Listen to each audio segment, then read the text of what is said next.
प्रणाम। हम किरण शर्मा, हम मंजू शर्मा अपना चैनल पर स्वागत करै छी। नमस्ते प्रणाम सब दीदी भाईजी के प्रणाम, जते दाई माई चाची सब कोई गोटन के प्रणाम।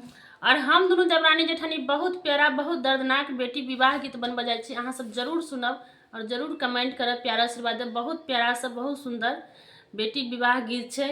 और किनको घर में जब बेटी के विवाह हेथिन तब बाबू के माई के तो जरूर हमेशा दिल अथिए रहे छथिन। अहाँ सब जरूर पूरा गीत सुनब और कमेंट करके जरूर बताएं। बहुत प्यारा सा गीत अहाँ सब जरूर सुनबेटा करब, जरूर कमेंट करब। बहुत दर्दनाक गीत छे। मारा के बीच बैसी